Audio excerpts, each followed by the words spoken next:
Senin malam, udara kota Malang di Jawa Timur yang biasanya sejuk mendadak panas. Ratusan orang datang ke sebuah hotel di Jalan Kawi. Mereka menuntut seorang penceramah bernama Bahtiar Nasir supaya angkat kaki dari kota mereka. Polisi pun langsung sigap bertindak. Mereka merasa kecolongan. Bahtiar Nasir disebut sebagai salah seorang pentolan Hizbut Tahrir Indonesia, organisasi yang sudah dibubarkan oleh pemerintah. Dia sebelumnya diundang untuk ceramah di Universitas Brawijaya, tetapi ditolak. Kemudian pindah ke Sengkaling, ditolak lagi. Dan akhirnya rencana mau ceramah di sebuah hotel syariah. Disinilah keributan terjadi. Masalahnya, acara ini belum dapat izin dari kepolisian karena masyarakat Kota Malang sejak sore sudah banyak yang melapor kepada polisi menolak Bahtiar Nasir ada di kota mereka. Siapa Bahtiar Nasir? Rekam jejak Bahtiar Nasir sejak lama terlihat sebagai seorang penceramah yang punya ideologi keras untuk mendirikan konsep khilafah di Indonesia. Jejak digitalnya pun jelas. Kita lihat videonya yang sudah beredar di mana-mana. Khilafah! Khilafah! Sekali lagi, khilafah! Khilafah! Lebih keras dan lebih banyak. Khilafah! Khilafah! Ayo, ayo, ayo revolusi! Ayo revolusi! Sejak HTI dibubarkan, penolakan terhadap Bahtiar Nasir dan rekannya seperti Felix Xiao terjadi di mana-mana.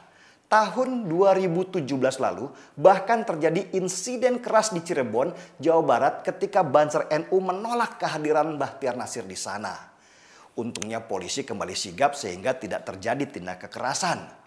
Nahdlatul Ulama selama ini dikenal sebagai ormas Islam yang memperjuangkan nilai kesatuan dan punya kesepakatan kuat terhadap ideologi Pancasila. Karena itu wajar saja mereka menolak Bahtiar Nasir yang dianggapnya punya ideologi yang bertentangan. Warga Malang juga punya rekam jejak jelas dalam menolak kehadiran HTI di tanah mereka. Dan sikap mereka ini semakin jelas ketika pemerintah akhirnya membubarkan HTI sebagai organisasi yang dilarang keberadaannya. Bahtiar Nasir sendiri pernah tersandung kasus dituding menyelewengkan dana lewat Yayasan Keadilan untuk Semua. Dana yang dia dapat dari aksi 411 dan 212 itu disebutkan malah dikirim ke Turki untuk mendukung pemberontak Suriah. Sampai sekarang kasus itu belum jelas bagaimana perkembangannya. Meski si Bahtiar Nasir tahun lalu sudah ditetapkan sebagai tersangka. Sudah saatnya kita bersatu menolak kehadiran ustadz-ustadz provokator seperti Bahtiar Nasir dan Felix Xiao. Karena tanggung jawab kita terhadap negeri ini supaya tidak terpecah belah karena disusupi agenda khilafah.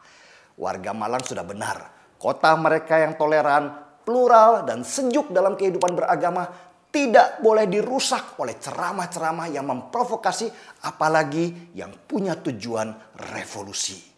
Jika bukan kita yang menjaga negeri kita sendiri, lalu siapa lagi? Jangan sampai kelak Indonesia seperti Suriah dan kita hanya bisa menyesali. Mari kita bongkar semua. Seruput kopi dulu.